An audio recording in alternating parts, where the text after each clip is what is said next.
I've come to realize that even though video games have become a powerhouse in the entertainment business, perception of video games in Nigeria hasn't really changed. Video games in Nigeria don't get enough love like they are supposed to, either by the past generation that refuse to see its appeal or understand it, or worst, from your own generation that start calling people that play video games names like Game Boy, Game Freaks, and in some rare cases you are called a left-hand moi moi idiot. What the hell is a left-hand moi moi idiot? If this is the position where old medium like video game is, imagine what position anime is in Nigeria. Many Nigerians would rather believe the idea that a snake can swallow 36 million naira than for them to catch themselves watching anime. I'm making this video to have a little conversation with the little gamers in Nigeria. And when I say gamers, I'm not talking about those people that only eat, sleep and masturbate to FIFA and PES. So these are reasons why Nigerian gamers should watch anime. Or just watch a Chinese cartoon, you Afrikaner. Racist bastard. There is no one reason why a person will pick up gaming, whether he discovered it himself and loved it, or help him cope with a particular thing happening in his life. Nobody's reason for gaming is better than the other. And for those of us that gaming was our coping mechanism, giving anime a chance can do wonders. The reason why people go through pain and suffer in silence is because they believe they can't talk to anybody about it. Because they believe nobody is going through what they are going through, so how could those people relate to them? Watching anime, you could find that connection you are looking for, either by scene, location, story, or main character. You connect because you feel somebody out there gets you. What you are seeing isn't just someone else's story, you've lived it, or maybe you are even still going through it. Whether it's pain, frustration, loss, or love,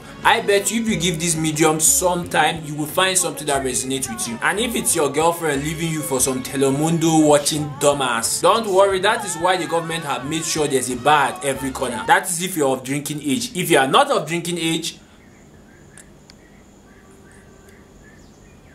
as games have different genres, so does anime. If shooter games are your salvation, how about an anime about a female arms dealer, which does a better job at fleshing out the arms dealer world better than Lord of War? If that's not enough, how about an anime literally about a shooter game called Sword Art Online Alternative? And if you just want to see enough action that'll leave you at the edge of your seat, how about Black Lagoon that'll give you all the gun porn you will ever need? If adventure is your thing, how about Avatar: The Last Airbender that have cemented itself as one of the best action adventure anime out there?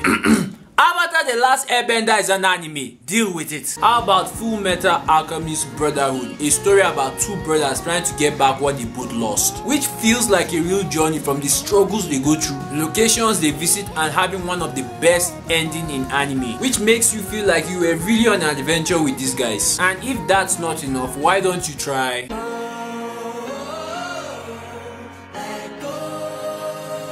One Piece? Is the ultimate adventure when it comes to anime. And if anyone is going to complain about the length of One Piece, please, I want that person to know some of you guys have been playing PES and FIFA since this farmer was president. 7 Deadly Sins might be up your alley with its length, over the top badass action, and kind of feels like an RPG. Speaking of RPG, if you're a fan of the Soul series, how about Claymore, a story about chicks with great swords killing monsters, with some great boss fights, unique world, ageless animation, good dub, and did I mention it has chicks with swords? Swords, man! Hellsing is an anime about real murderous vampires and not about glorified disco balls. You like gold dust. Grimgar of Fantasy and Ash tells an emotional story about what it might really look like if we get transported to an RPG world, tackling subjects like loss, grief, and moving on in a very beautiful world. Overlord starts you in an RPG world with all your stats at max. And is it wrong to pick up girls in a dungeon has a full RPG system? And yes, that is the name of the anime. And if comedy is your thing, Konosuba is an RPG world filled with assholes. Fans of Resident Evil 5 and 6, how about High Score of the Dead that gives you a good look at day 0 of a zombie outbreak? There's this one show that has man juice eating creatures that forces humans to live behind walls. No, not that show. It was directed by the same guy, has a badass female character, and also has a loud and weak main character. What's the name of the show? It wasn't really that popular. Attack on Titan is a whole different take on the zombie genre, with a lot of shock factors, epic moments, and cliffhangers. If you want more despair and hopelessness, ReZero might just be your thing. But if you love getting drawn into the world of a video game, there's this one anime I would love you to watch.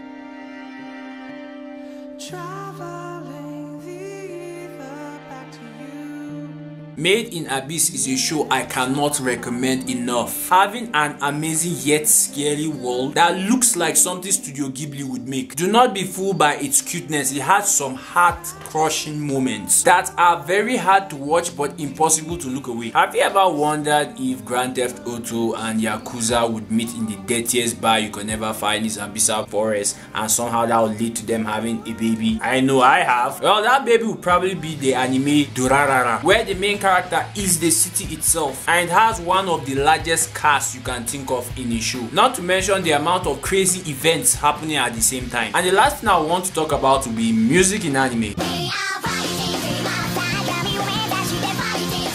No, not that music. What is wrong with you people today? If you usually fall in love with soundtracks from a video game, there are countless songs, even without counting the opening and ending songs of an anime. From Samurai Champloo having one of the greatest OSTs down to Made in Abyss. And some video game music composers compose music for anime. Hideyuki Fukasawa, who composed songs for Onimusha 2, Ultimate Street Fighter 4 and 5, made songs for Fate Stay Night, Unlimited Blade Works, and Shiro Hamaguchi, whose outstanding piano arrangement for Final Fantasy 7 all the way to 11 and actually even worked on Final Fantasy 15. He composed music for one of the biggest anime out there, One Piece. In the end, anime is amazing and has a lot of genre that you would not even believe was possible. Where else will you find magical girls fighting with guns and giving us one of the best gunfights we will ever fight in any medium? So with this, I hope I've given somebody out there a reason to try anime, even if it's just one. And in a weird way, I have decreased that person's chances of getting laid. What the hell is a left hand more idiot?